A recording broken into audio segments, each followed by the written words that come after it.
दोस्तों नमस्कार। Colonel Ajay, CEO Ajay astro money group first global astro finance digital channel से आपसे मुखातिब होता हूं। आज बुधवार 23 अक्टूबर सन 2024।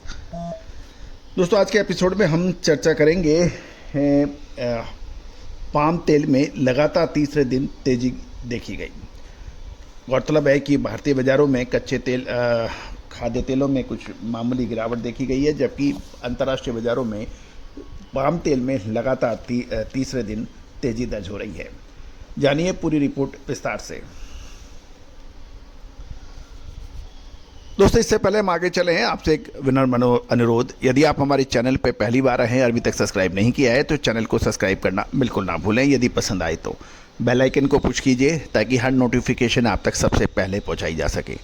दोस्तों हमारा हर संभव प्रयास रहेगा कि ऑयल सीड्स यानी और एडिबल ऑयल्स में हम आपको लगातार अपडेट और विश्लेषण आप तक पहुंचाएं। दोस्तों आपको याद होगा साल 2022, साल 2023, साल 2024 में हमने आपको तेजी मंदी के सही समय पर संकेत दिए और जो उसी हिसाब से तेजी मंदी देखी भी गई।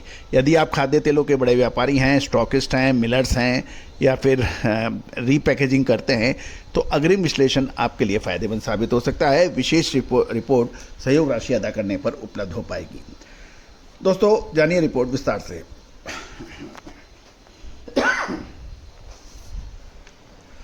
दोस्तों खबर निकल के आ रही है कि मजबूत विदेशी तेल और कमजोर रिंगिट के कारण पाम तेल में लगातार तीसरे दिन तेजी दर्ज हो रही है। मलेशियन पाम ऑयल वायदा बुधवार को लगातार तीसरे सत्र में तेजी के साथ खुलने के समाचार हैं और मजबूत कॉम्पिटिटिव तेलों में भी मजबूती है। साथ साथ मलेशियन करेंसी रिंगिट में कमजोरी के कारण पाम तेल आकर्षक हो गया है। बुर्सा मलेशिया डेरिवेटिव एक्सचेंज पर जनवरी डिलीवरी के बेंचमार्क पाम ऑयल का जो फ्यूचर कॉन्ट्रैक्ट है वो उसका कारोबार 63 रिंगिट या 1.44% बढ़कर 4449 रिंगिट, यदि हम डॉलर टर्म में देखें तो ये $1025 $1025.82 प्रति मैट्रिक टन हो गया है। पिछले 2 दिनों से लगातार तेजी देखी जा रही है और कॉन्ट्रैक्ट में लगभग 3.08% की शानदार तेजी दर्ज हो चुकी है। डलियन का सबसे सक्रिय सोया तेल अनुबंध 2.01 यानी करीबन 2% की तेजी हो रही है। इससे भी पाम तेल के कॉन्ट्रैक्ट्स में 2.58% की वृद्धि हो गई। डलियन में भी शिकागो बोर्ड ऑफ ट्रेड में सोया तेल की कीमतों में 0.43% की वृद्धि है और पाम तेल का ग्लोबल वेजिटेबल तेल ऑयल की हिस्सेदारी को कॉम्पिटिशन करते हुए खाद्य तेलों की कीमतों में पाम तेल, सोया और बाकी तेलों को का अनुसरण करता है। पाम तेल की जो विशेषकर मलेशियन करेंसी है रिंगिट, उसे अमेरिकन डॉलर के मुकाबले 0.32% कमज़ोर हुई है, जिससे पाम तेल की खरीदारी को समर्थन मिल रहा है। यदि हम मोटे आंकड़ों की तरफ भी देखें तो अमेरिका में क्रूड ऑयल के भंडार में उम्मीद से अधिक वृद्धि हुई है। इसके बाद क्रूड ऑयल की कीमतों में गिरावट देखी गई, जबकि बाज़ार मिडिल ईस्ट में जब राजनीतिक प्रयास चल रहे हैं मिडिल ईस्ट की में शांति के लिए, लेकिन ये भी देखने वाली बात है कि इजराइल ने गाजा और लेबनान पे अभी भी हमले जारी कर रखे हैं। दूसरी ओर भारतीय प्रधानमंत्री श्री मोदी जी यूक्रेन और रशिया के बीच में शांति का भी प्रयास कर रहे हैं। कमज़ोर कच्चे तेल के वायदे ने पाम तेल को बायोडीजल फीड स्टॉक के लिए कम आकर्षक व उसको ऑप्शनल बना दिया है।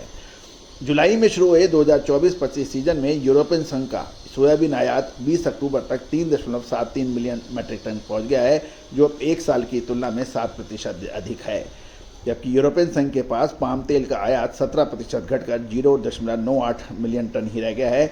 ये डाटा यूरोपियन आयोग द्वारा प्रोवाइड किए गए हैं। दोस्तों महत्वपूर्ण ये है कि बाज़ारों के अंदर, भारतीय बाज़ारों में यदि हम कल देखें तो सरसों के अंदर कमजोरी लगातार देखी गई और बाकी तेलों के अंदर मामूली उतार चढ़ाव देखा गया। अब महत्वपूर्ण ये है कि लगभग दिवाली बिल्कुल सर पर है, लगभग 8 दिन का समय बाकी रह गया, 7-8 दिन का। दूसरी ओर शादी विवाह का सीज़न नवंबर के अंदर बिल्कुल सर पर है। 45 लाख से अधिक शादियों की समाचार मिल रहे हैं।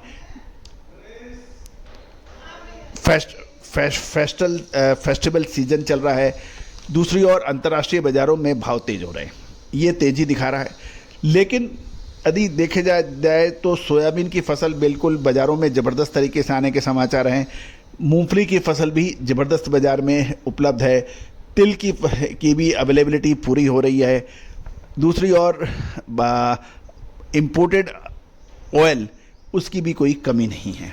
तो ये फैक्टर्स हो रहे हैं कि क्या बाज़ारों में अब क्या होगा। दोस्तों, आपको याद होगा जब अगस्त महीने में हमने खाद्य तेलों में तेज़ी की बात कही थी सितंबर और अक्टूबर महीने में, तो लगभग सभी मार्केट विशेषज्ञों ने अपने अलग अलग नज़रिए दिए और अधिकतर लोगों ने हमारे बरखिलाफ बयान भी दिए। लेकिन एक बार फिर हमेशा की तरह भारतीय अनुसंधान पद्धति और फंडामेंटल एनालिसिस, जिसे एस्ट्रो इकोनॉमिक्स कहते हैं, उसने जीत दायर कर दी। दोस्तों, हमने नवंबर और दिसंबर महीने के अपडेट अपने सभी क्लाइंटों को खाद्य तेलों पर दे दिए हैं। क्या माल खरीदना चाहिए या रुकना चाहिए, विशेष रिसर्च हमने प्रोवाइड कर दी है। कहा जाता है दोस्तों, समय पर माल खरीदना और समय पर माल बेचना बहुत ही आवश्यक होता है। और जब तेज़ी आई तो सब लोग माल खरीदने के लिए तेज़ गति से दौड़ पड़े, और उसके बाद पिछले 5-7 दिन के अंदर जब गिरावट आ रही है तो चारों तरफ गिरावट की बातें कर रहे हैं और सभी मार्केट विशेषज्ञ माल बेचने के लिए कह रहे हैं। तो दोस्तों, कब माल खरीदना और बेचना है, विशेष रिसर्च रिपोर्ट के लिए संपर्क कर सकते हैं। All the very best, good luck, happy trading.